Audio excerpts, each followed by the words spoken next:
Salve investidor, seja muito bem-vindo. Hoje a gente vai falar do HGRU11, talvez um dos melhores fundos híbridos do mercado. Vamos falar da dívida dele, será que preocupa? Tem aumentado um pouquinho o custo da dívida. Vamos falar também dos dividendos recorrentes que recentemente aumentaram e vamos ver quanto que você teria ganho caso tivesse investido nesse fundo lá atrás, tá bom? Acompanha comigo então até o final, vamos lá no relatório último disponível de janeiro de 2025. A última cotação do fundo aqui estava em R$ 111,55. A cota patrimonial desse fundo é de R$ 126,49. O último rendimento pago 90 centavos por cota. O índice de alavancagem de 6,3%, dividend yield 9,68%, levando em conta esse valor aqui de 111, né? A ABL, área bruta alocável, total de 621 mil metros quadrados. O último resultado de janeiro foi de 25 milhões, tá? Equivalente a R$ 1,09 por cota, mas que foi impactado por alguns eventos extraordinários, já vamos falar sobre eles aqui. O primeiro foi a venda da loja de Porto Velho, que gerou um lucro de regime de caixa de 15 centavos por cota, tá? Então, vamos abater lá do R$ 1,09 esse efeito não recorrente de 15 centavos. Segundo eles, aí uma taxa interna de retorno anualizada de 139%. Esse valor é muito alto, mas também porque é um ativo de valor relativamente baixo e por um curto período de tempo.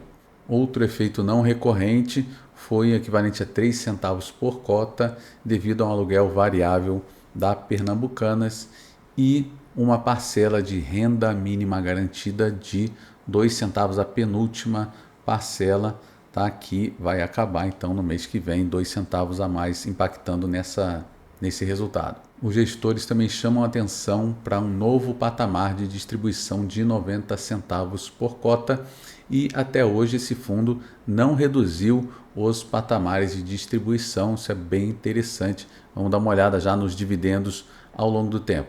Então olha aqui, esse fundo começou lá em 2018, quando ele pagava 68 centavos por cota, manteve esse pagamento até meados de 2021, quando ele subiu para 72 centavos. Depois ele fez uma série de incrementos até chegar a 85 centavos em 2023 e manteve os 85 centavos até agora o final do ano passado, em que ele passou para 90 centavos. Você pode ver aqui que a gente tem outros picos aqui que normalmente acontecem a cada 6 meses, tá? Que são eventuais distribuições a mais de resultados acumulados quando o fundo realiza alguma venda com lucro. Caso você tivesse colocado R$ 10 mil nesse fundo em julho de 2018 e tivesse mantido até hoje, reinvestindo seus dividendos, você teria ganho um total de 95,9% de rendimento no período. Já a valorização das cotas somente foi de 11,64%, o que é um feito grande aí para fundos de investimento imobiliário, depois dessa queda recente que aconteceu no final do ano passado. Eu já chamei a atenção de vocês em outros vídeos que épocas em que o rendimento do fundo, a cota do fundo, está caindo, né, está andando de lado ou caindo, normalmente quando a gente chega no final de um ciclo desse, a gente tem um grande ganho de capital à frente, né? Dúvida agora é saber se a gente já chegou no fundo desse ciclo aqui de queda das cotas, tá? Porque a taxa Selic continua subindo, tem previsões aí de chegar até a 15%. Enquanto ela estiver subindo, pode ser que os fundos imobiliários, de um modo geral, sofram ainda algum impacto, tá? Não sabemos ainda se já chegou no fundo do poço ou não. Essas últimas semanas o IFIX vem ensaiando alguma recuperação, então pode ser que a gente já tenha atingido o fundo do poço ou não, não dá para ter certeza ainda, mas a mim me parece ser uma oportunidade de entrada assim, tá? Se a gente não chegou no fundo do poço ainda, com certeza a gente está perto dele. Agora, antes da gente falar do resultado do fundo, vale a pena comentar aqui que um dos principais empreendimentos na carteira desse fundo, o Dutra 107, ele está passando por uma transformação ali, o nome do empreendimento vai mudar para Passeio Dutra, tá? Vai passar a funcionar como uma grande área de lazer. Então aqui no relatório, acho que vale a pena dar uma olhada, eles estão divulgando o andamento das obras. Sobre o resultado do fundo, eu queria chamar só uma atenção aqui, né? Quando a gente olha nos últimos 12 meses do fundo, a gente vê que as despesas financeiras, né, foram perto de 11 milhões, por aproximadamente um quinto de todas as despesas. E essa relação entre a despesa financeira e o total de despesas vem aumentando. Então hoje a gente teve, em janeiro, um total de despesa financeira de quase 1,5 milhão, de um total de despesa de 5 milhões. Então, a proporção do total de despesas relacionadas à despesa financeira vem aumentando bastante. Isso principalmente por conta do aumento da inflação e também do CDI no período. Na minha opinião, poderia ter uma gestão um pouquinho melhor dessa questão da dívida. Por quê?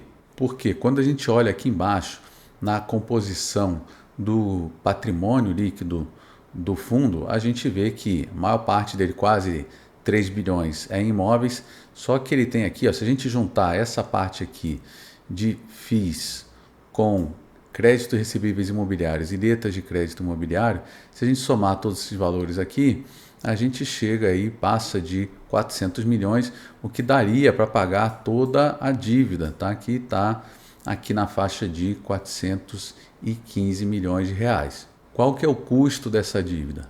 O custo da dívida a gente vê aqui na tela é de IPCA mais 6,5%, o CRI macro, o CRI Sendas, que é um total de 50 milhões de reais, a gente tem IPCA mais 4,9%, o CRI Sendas CDI é 30 milhões de reais, CDI mais 1,6%, e o CRI UNA 23 milhões de reais, IPCA mais 6,5%. Então, para mim, sinceramente, não vale a pena você manter aqueles investimentos, principalmente em fundos de investimento imobiliário, que devem ter tido queda na cota recentemente, sendo que a sua dívida está aumentando. Então, para mim, falharam aí. Você compra um ativo que pode perder valor, que foi o caso no final do ano passado, enquanto que o custo da dívida é muito alto. Apesar disso, né, esse gráfico aqui do Patria, né, do gestor, ele mostra que com 5%, que é essa faixa aqui, é possível você quitar a maior parte das dívidas, tá? Então está aqui o gráfico de amortização do saldo devedor. Isso aqui, na verdade, não leva em conta o custo financeiro, é só a amortização. Se ele somente reter 5% do total do resultado, ele já consegue amortizar essa parcela da dívida que vence aqui em 2025. Então não é nenhuma situação para gerar um alerta para ninguém. E aqui eles mostram a alavancagem atual de 6,3% e o gráfico de amortização, né, conforme você vai passando os anos, você vai amortizando e vai diminuindo o índice de alavancagem. Claro, isso se o fundo não emitir novos CRIs para fazer novas aquisições. Com relação à distribuição geográfica, 49% dos imóveis estão em São Paulo. Depois você tem mais 3 estados ali, Rio de Janeiro, Bahia e Paraná, com aproximadamente 10% cada um. Se você chegou até aqui, não deixa de dar o like, escreva aqui nos comentários qual o próximo fundo de investimento imobiliário que você quer que a gente analise, tá bom? E não deixa de se inscrever, ativando o sininho de notificação para sempre receber os nossos vídeos em primeira mão, tá? Espero que vocês tenham gostado. Um abraço, tudo de bom e bons investimentos.